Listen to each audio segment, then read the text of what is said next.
Hey everyone, we want to welcome you to the Deeper Dive podcast of Hopevale Church. This is where we take the message from the weekend and keep the conversation going during the week.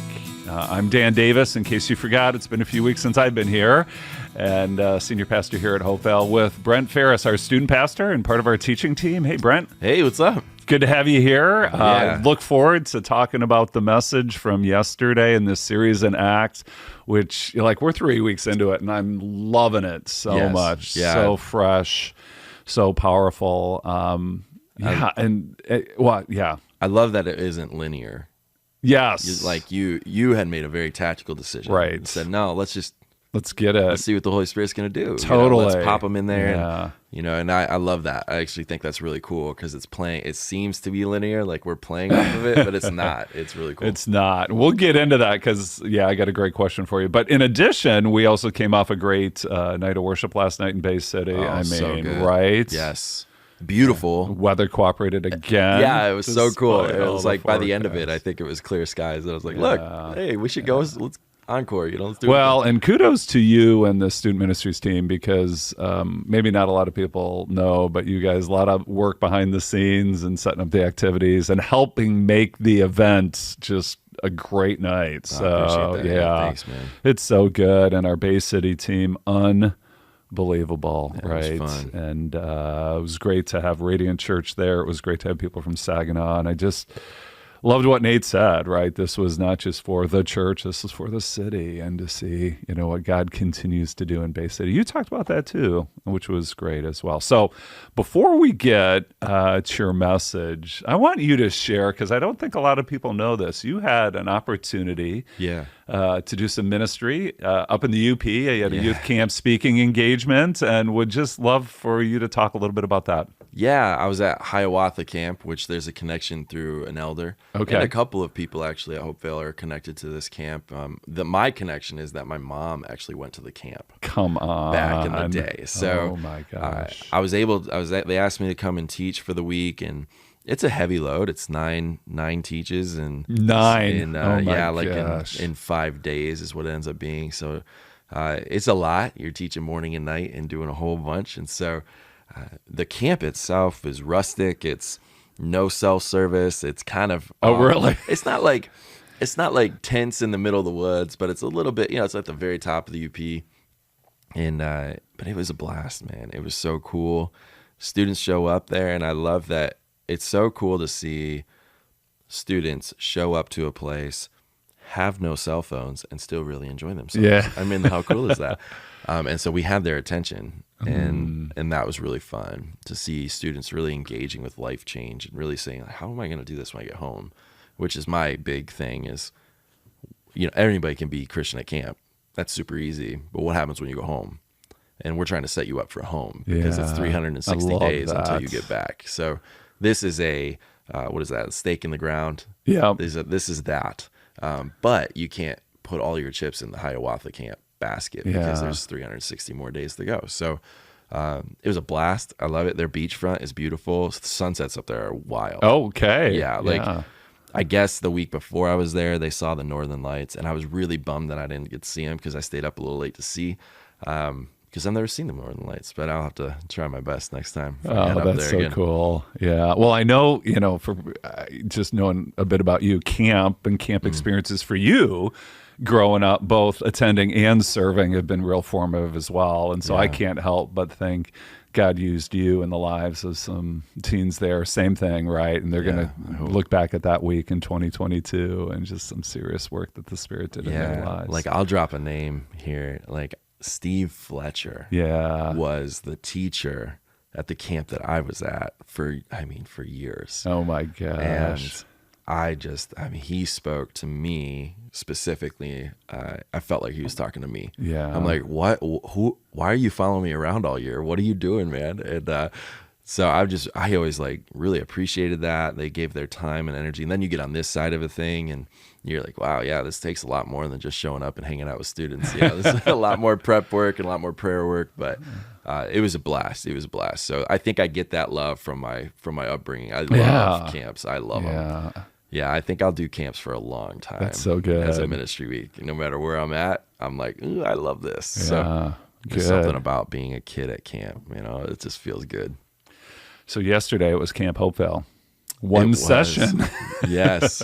Okay, no. So we're in this series in Acts, like you said earlier. It's not linear. And what we did, we're sharing it among the pastors. And one of the things we did was say, hey, what story, what passage, what person would you like to take? And you were drawn to Stephen. So before we get into your message about how God used him, talk about why Stephen. What captivated you about his story? Well, I mean, Stephen is a pillar, but actually it was Pastor Nate, who said, hey, Brent, I think you should do Stephen. Oh, okay. You remember? Because I was like, yeah, Dan, whatever, Yeah, like, yeah. And he was like, oh, no, I think Brent should do Stephen. And I was like, yeah, I love that story. I haven't taught it in a while, so it's been a minute, and it was really, really fun to come back to that story as the first pillar of this martyrdom that happened, where I'm giving all of my life to the gospel.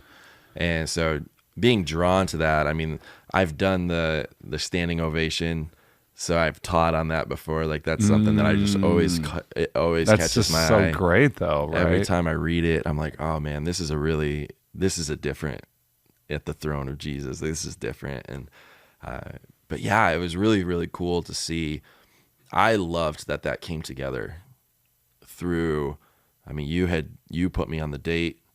Nate had said, hey, Brent, I'd really love to hear you teach on this. Yeah. And then it just kind of came together. It was really cool. And so then I just dug in and I loved it. Well, and even the overlap, you gave that to Nate, in his message on Saul, who was Paul and Nate, right? Yeah. But yeah, right, that we even get a little intersection at the end, right, where Saul is there approving of Stephen's stoning and so forth. So yeah. Which had to have been hard for Nate, because that's such a setup for Paul. I know. And so he did a good job at not going into it, which kind of left it open for when we ran into it this week, which I liked. That was cool. Good. So you kind of jumped in there by even just revisiting the whole word unstoppable. Yep. I had to laugh when we talk about things that are unstoppable, but they're not always unstoppable. Like, I remember the train movie. Denzel Washington. Yes. And then I was like, I felt bad because I'm like, spoiler alert, but the movie's been out for 12 years, I think, so you'll be fine. I remember watching that movie. I mean, it's a good movie. It's very high. It's very high energy. You're like, oh man, are they going to be able to get this thing done? But I think that was really important, especially with where I wanted to take us. But I think on the whole, I mean, you had the setup week, and I loved that Nate just said, look, God can use anybody. There's nobody out of bounds on this. And I feel like we're starting the conversation of the unstoppable piece of church and what that looks like and what God is going to do in this world. And it begins with God can use anybody, and then it moves through. We got to buy into the fact that God can do anything with anybody, and he's not going to be stopped. And I can't wait to see what everybody else comes up totally with. So you even take the two stories of Saul, Paul, and then Stephen. I mean, same passion, different life calling. Yeah. Right. Yeah. So you pressed right into it. You talked about Stephen, and you walked through the story. So just maybe this is like behind the curtain preacher teacher stuff. There's so much to cover. So much, yeah. Right, and you pick and choose. So what were the things about Stephen's story that you brought out that you just like really stuck with you? And it's like, I want to make sure people get this about his life. Yeah, when I was reading through it, I'll read through it, I'll pray, then I'll read through it again, I'll pray, and usually there's a couple days in there of just kind of getting it in your brain for me. And then when I stepped into it, I kept getting full of the Holy Spirit, full of the Holy Spirit, full of the Holy Spirit, full of the Holy Spirit. Man, this is like, I don't think there's any other words in my Bible right now. This is like jumping at me. Yes. And that was so the point of, yes, Lord, if that's what you want me to tell, I want to talk about that. And it felt like it would have felt weird to come out and not have energy with that, because it's just full of the Holy Spirit. So those were big ones that were stepping in, and then I felt like the Holy Spirit was saying, this is one to unleash a little bit. I kind of come a little unglued, whereas I've been talking to you, I'm practicing and getting better on monitoring my volume and trying to be, harness my craft. But this was a, hey, let it loose kind of feel, because I feel like that's how Stephen was. Yeah. And so I wanted to kind of parallel what I hear Stephen when he's saying things. I wanted to parallel what I think was the passion level. And I really felt prompted to do that.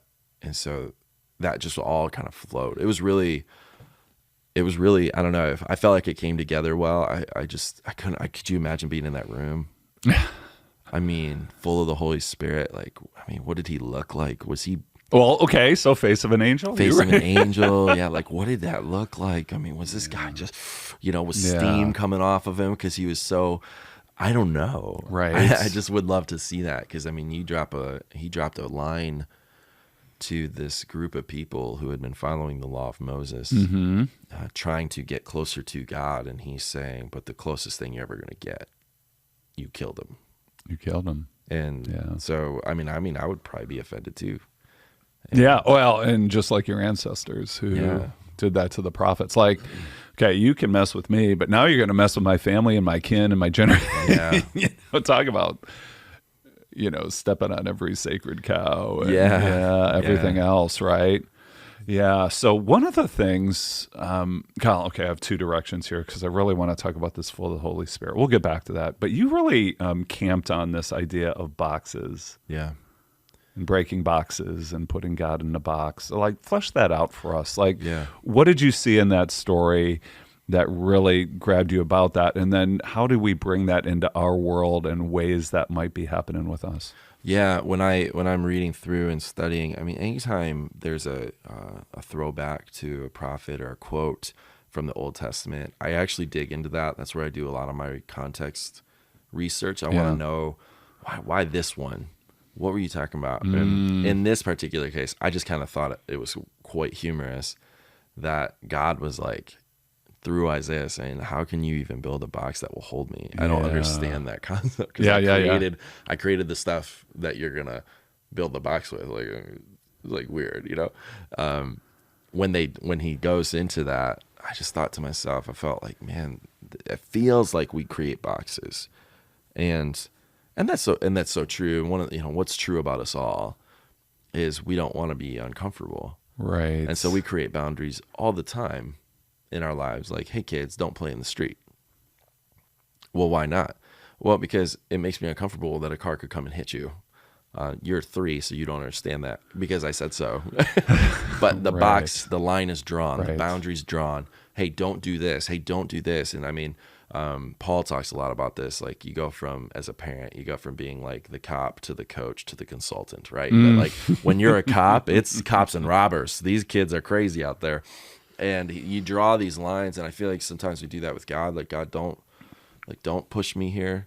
You can have it all, Lord. You can have it all. But don't touch my career, though, because that would bother me. You can have it all, but don't mess with my relationships, because I like those. And I think those are good examples of boxes. Where we say, God, like, you can have my whole life. Like, thanks for saving me.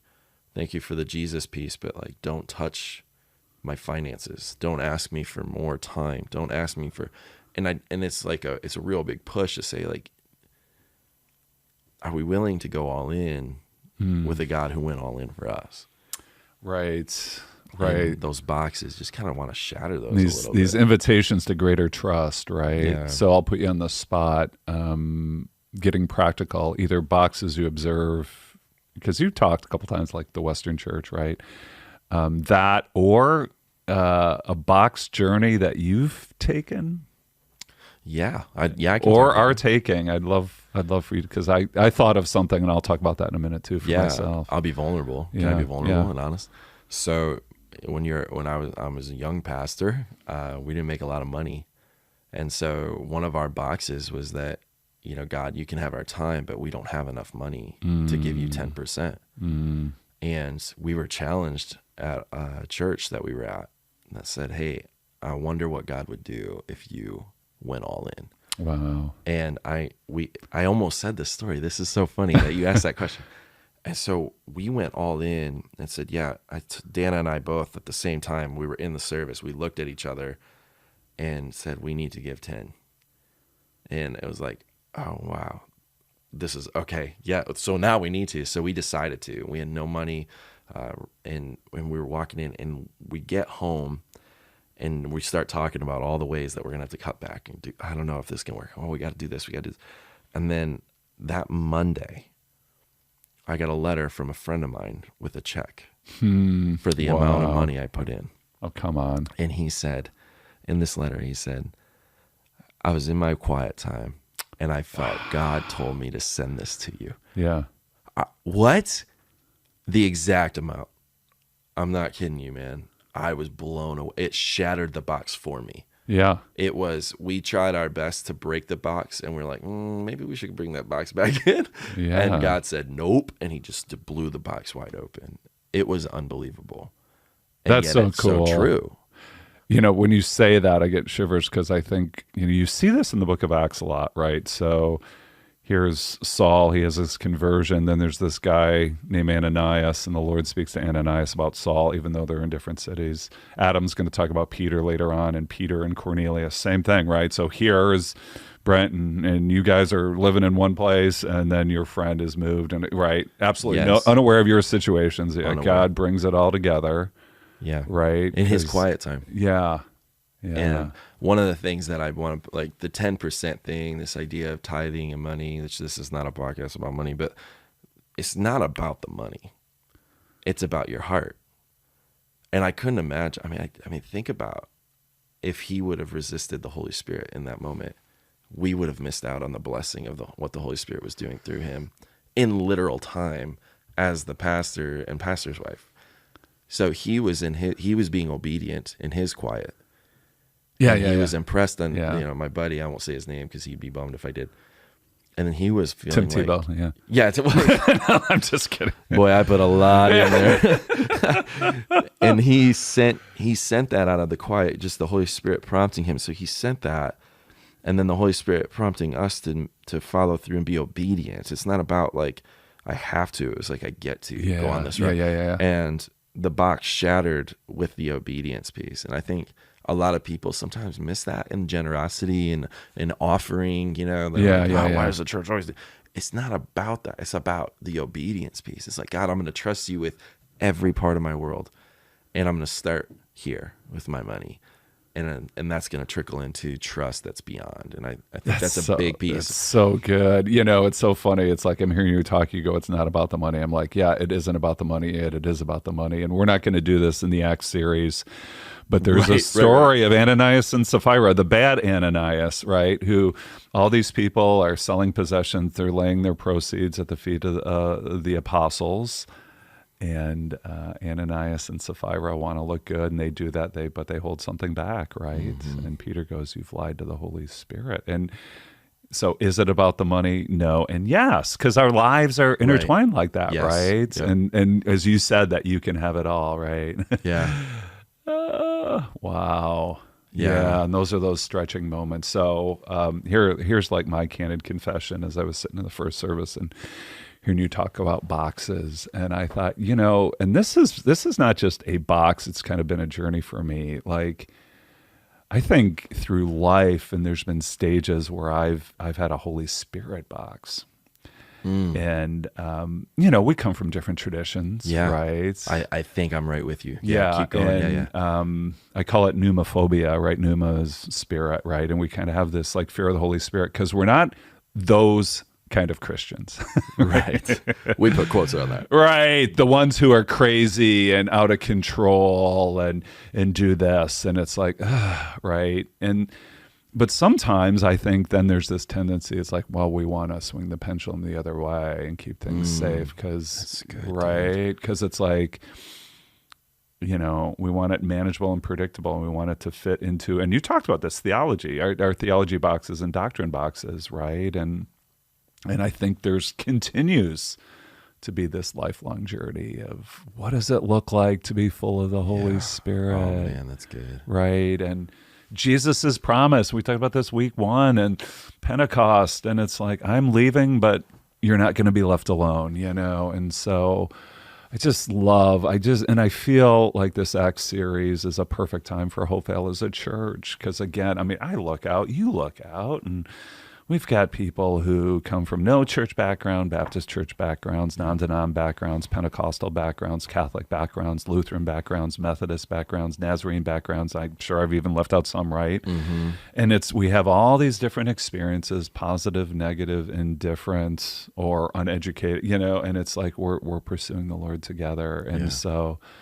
that's what's great about this Acts series. Is it going to look exactly like what Stephen did? No, but what is it? And that gets back to your thing about full of the Holy Spirit, right? Yeah, and I think that's really the concept, is letting God break boxes. Yeah. I mean, we've had this conversation, and this is what I love about you, is that I come up, Dan, I'm trying to figure this out theologically, because I grew up one way and I want to believe another way, and I don't know, and maybe that's like I believe but help my unbelief kind of scenario. But I've been wrestling with the Holy Spirit in a real way, because I did not grow up believing in healings, and then I saw one. Yes. And I was a participant in the prayer piece, and I even prayed like, God, I don't think you're going to do this. I'm just being honest. Yeah, and like, totally. God, I said, God, like break this, and it happened in front of me, and I was like, I mean, it broke a box, and I was like, okay, hold on, there's more to the Holy Spirit. And then we talk. You and I always come to this, and our conclusion at the end is always, if there's more of the Holy Spirit, I want that. Yeah, and totally being open enough to not sit in this box of theology, and being open enough to say, okay, God, like if you're moving, will you reveal yourself to me as you move? And I love that about you. Yeah. I love that you are so open to those conversations. And there are some theological draws. It's like, whoa, hold on. There are, yeah, we got to exactly. there's no other way to God. There's just one way. Like that's Jesus said, Exactly. And we talk about majoring on the minors, or you can swing the pendulum the other way, where it's just all about the Holy Spirit and experiences. Right.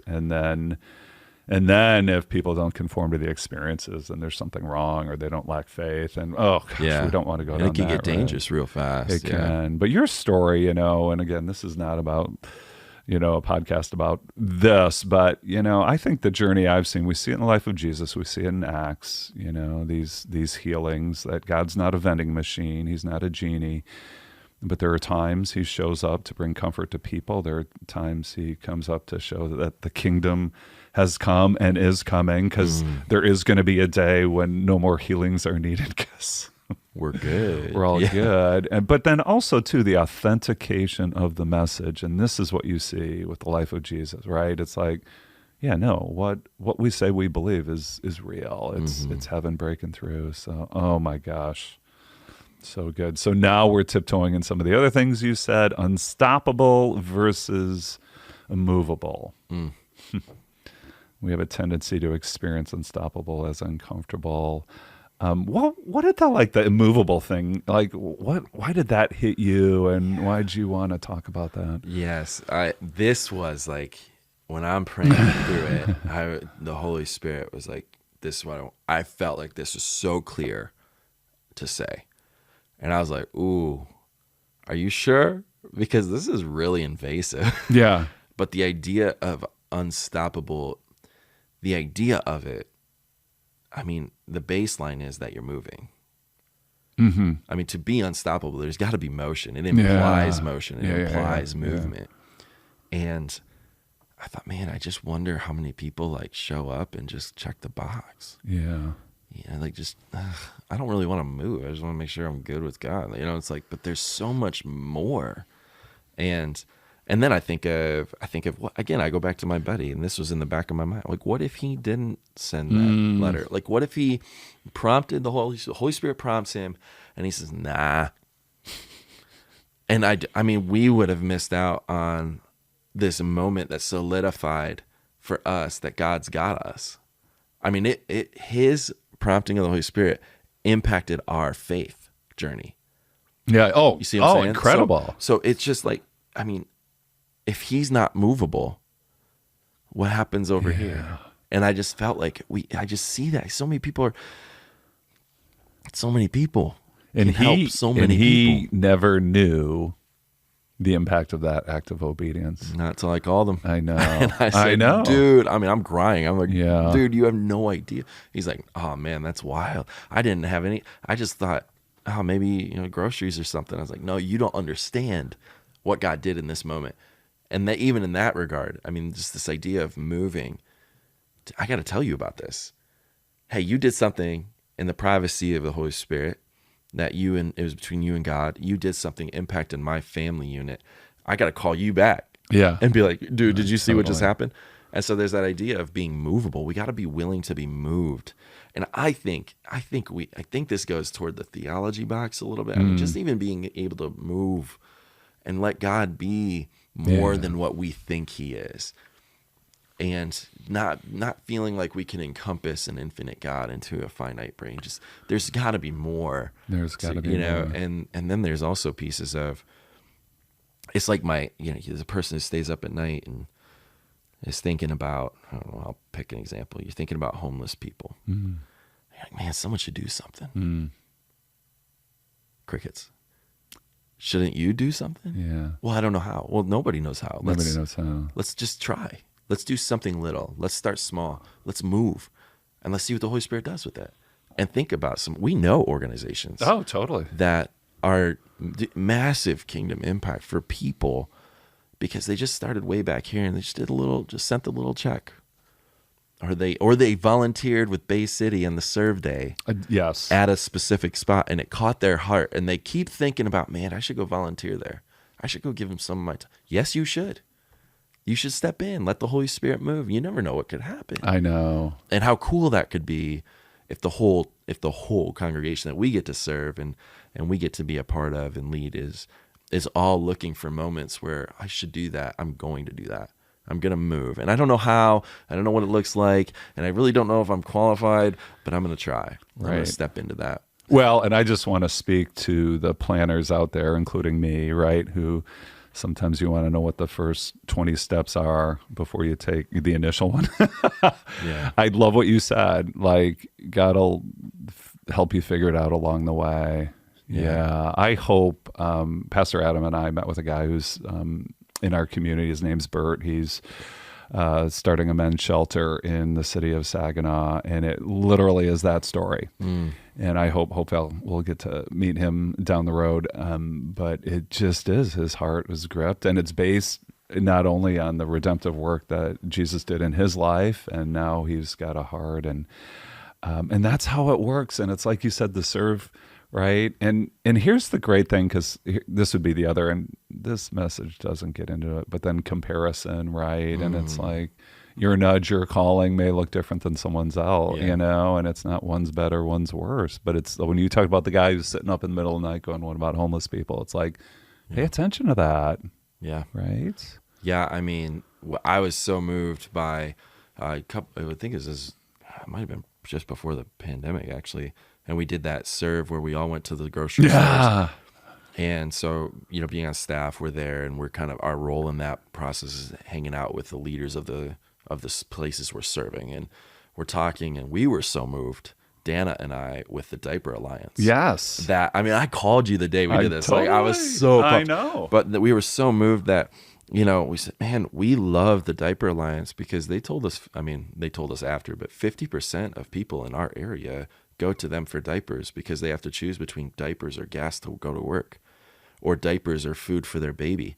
And that gripped us. I mean, that hurt us because we're in baby diaper stage right now. Do you know how many diapers get pooped in? It's amazing. And so the reality of, which is also like, I'm so thankful during the pandemic, our trash guy was on it because I could not imagine where I would put all those poopy diapers. I had a newborn. So, and this is the content you're waiting for on the deeper diet. Yeah. So no, seriously though. So the Diaper Alliance. This is totally selfish. I was so gripped by them that we ran a competition in our student ministry. Yeah. Which was we're going to partner with the Diaper Alliance, and we're just going to get diapers, and the winner gets dinner cooked by Rob and Brent. It's not the Ritz, but we're pretty good cooks. Oh, yeah. And I'm telling you, students went all in.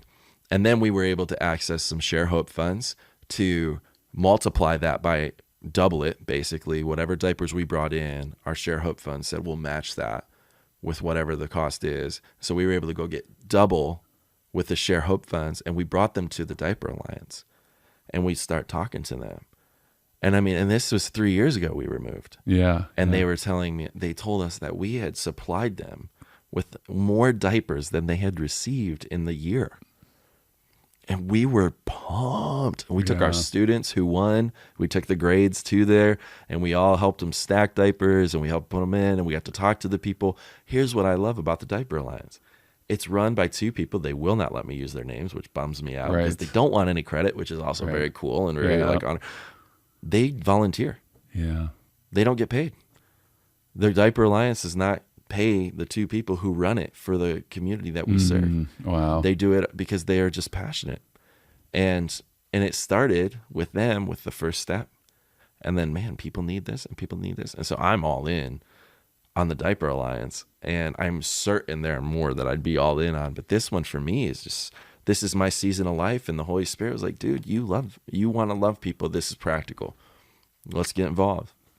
And we talked about what that could look like at a macro scale, and we'll see what that looks like. But the reality is, we as student ministries, we will double down and have our second annual Diaper Alliance competition coming in this year. And we're hoping to double what we made last year and what we brought in, and hope the competition is strong. But I mean, just the reality of, again, we have this thing, subtle blessings, and we're just all excited about Diaper Alliance, and the students are like, let's win. Then we show up and we don't even realize what we did. Yeah. We have no idea how impactful what they did. And they're trying to tell us. And I'm like, I can read between the lines a little bit. And our students are like, yeah, whatever. It was cool, man. We had fun. And they're like, no. You don't get it. You don't get it. Right. And I think that's the power of those. Just take that first step and do what you can do. Exactly. I mean, we did not put a lot of rules outside of, hey, bring in diapers and we'll see who wins. Like, I mean, that was our rules. Take the step, right? Yeah. And then we started, like, diapers started rolling out. We're like, we need some more rules on this game because people are going to try to cheat. And it's like a whole fun thing. But okay. So this really intersects well with a question that I jotted down during your message. Okay. Stephen, full of the Holy Spirit, delivers this message that, like you said, is very confrontational. It's very intense. Is everyone who is full of the Holy Spirit going to look that way? Where does like personality and temperament fit in? And what would you say to someone who's like, is watching or, reading the passage, hearing you talk and going, I could never, that's not me. Or, what does it look like for someone to be full of the Holy Spirit? And is it going to be different for different people? Like, what do you think? Yeah, it's definitely different. I think we have a box of what the Holy Spirit looks like for us. Yeah. I'll give you a great example. We had last night, one of our younger leaders saw another leader who was hurting and knew the background of why they were hurting. There was some loss in their world recently. And so this leader walks up to me and says, what do you think I should do? And I said, well, what do you think the Holy Spirit's telling you to do? And they were like, I think I need to go just sit and talk. I said, unleash it. Let it rip. And so I look over and they're just talking. Just the Holy Spirit said, be a buddy. Be a friend. Just sit and be in listening ear. Yeah. And I think that we have this idea that the Holy Spirit and the gifts of the Spirit, and you got to have all these things if you have the Holy. And I just don't believe that. I think the Holy Spirit speaks more subtly. I think the Holy Spirit prompts. Yeah, see, and that's a great prompt story, isn't it? And that's a great one. Yeah. And then there's other times where, I mean, we've all been in that scenario where you just, something from down in there, comes out and you're like, no, this is not okay. And maybe you and I have been more in that than someone at like a corporate space, because we work in the world of faith, and just like, no, like this is not okay. This is not, but certainly people have felt that with the shootings that have gone on. Right. And there's something down in here and they got to voice their opinion. Right. I'm like, hey, maybe there's something bigger than just your thoughts that are prompting some of these words. And then you see people who walk in, and I think there's other pieces where you walk into a highly tense confrontation that's coming your way and you say nothing. And you have this weird peace that you're just like, maybe this isn't, maybe I need to meet this with more of a gentle approach. And so, no, I don't believe it's one fits all. Yeah. I don't believe it's just I don't believe it's that. I believe there's so many ways that this can be used. And I think personality matters. Yeah. Okay. And I think the Holy Spirit, he will call you into uncomfortable, but he won't call you into, way outside. I mean, Sure. he's actually probably calling us to something that's more us than we thought we were. Yeah. And I think then the Holy Spirit pulling us towards, hey, come with me. Come with me. I can remember vividly not wanting to talk about my daughter in November. And in the backstage, sitting back there, praying. I could remember, it's not like this voice from heaven. It wasn't, there's a brunch, It was this subtle thought that said, are you coming or not? It's like, well, yeah. Yeah. Well, now I have to. Yeah. Yeah, I'm going to come. But I didn't want to. I didn't want to go at all. And then to hear the impact of that story in our world and the raw reality of our story that was unfolding in real time, to see how that helped people even walk through their own stories. And then to see a church of people who started sharing their stories. I mean, yeah, actually, I've had that happen to me. Oh man. Yeah. And just the freeing reality of, I'm not alone, because it's not something people talk about.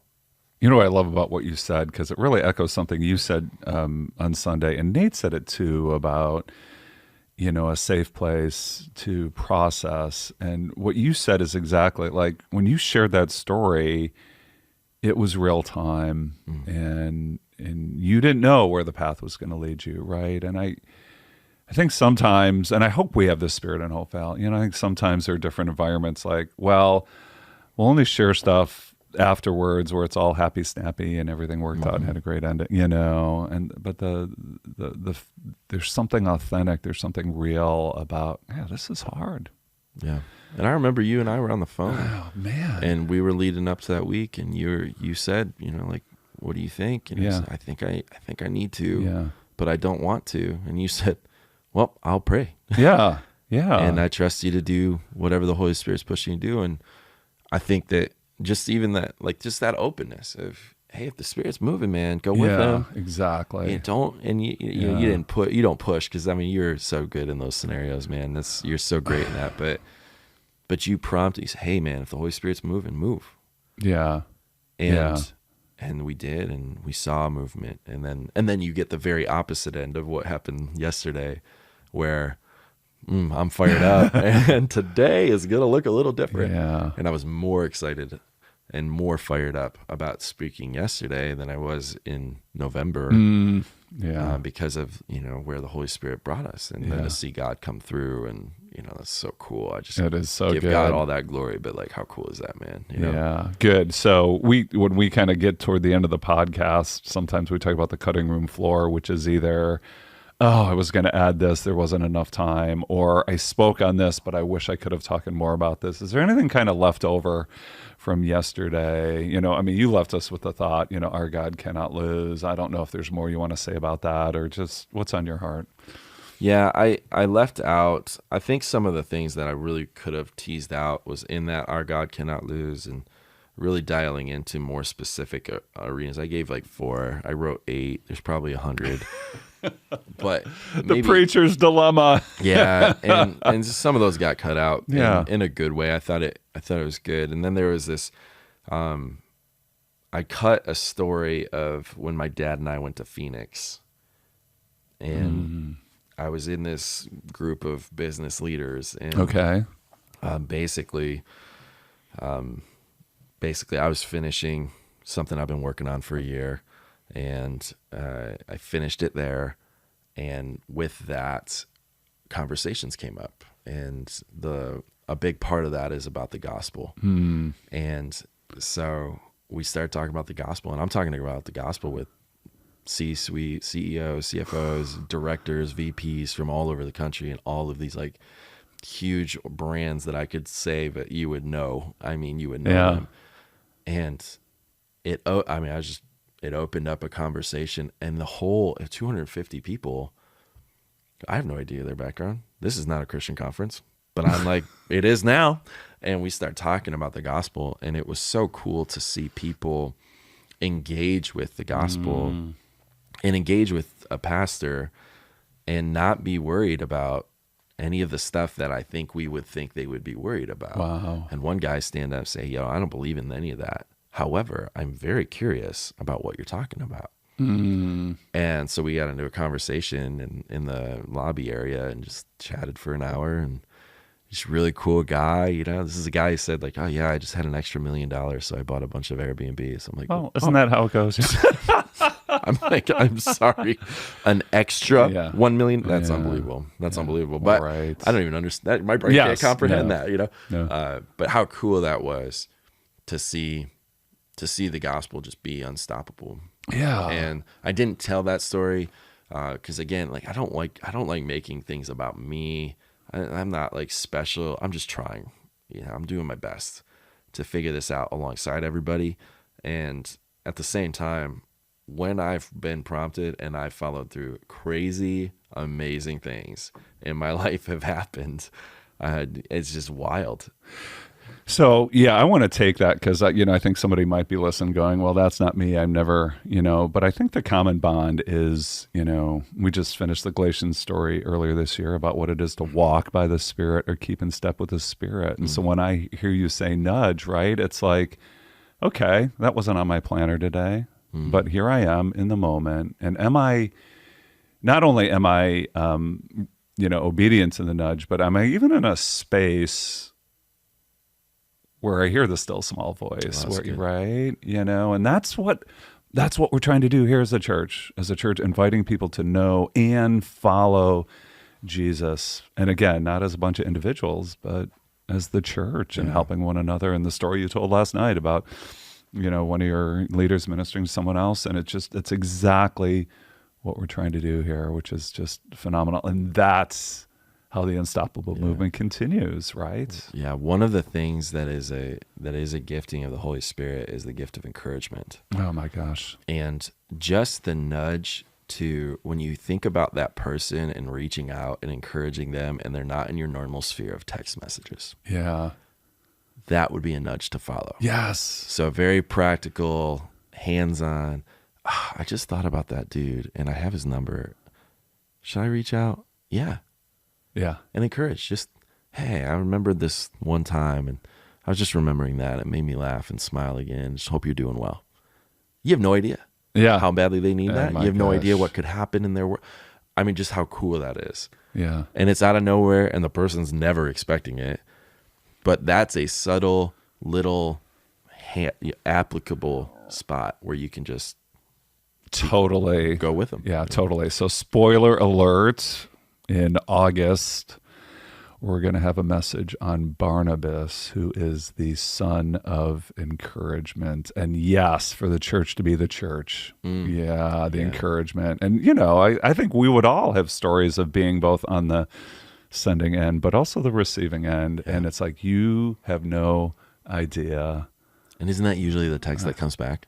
Or that you send back? You have no idea how much that I know. You have no idea how much I needed that right now. I know. And it's like, you're right. Yeah. I have no idea. Right. I just know that I was following the nudge. So good. Oh my gosh.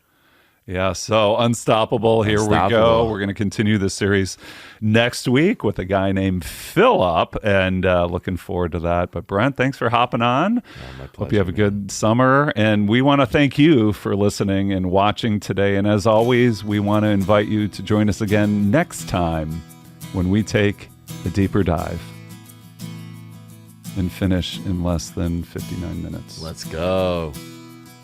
We did it. Thank you for watching the Deeper Dive video podcast.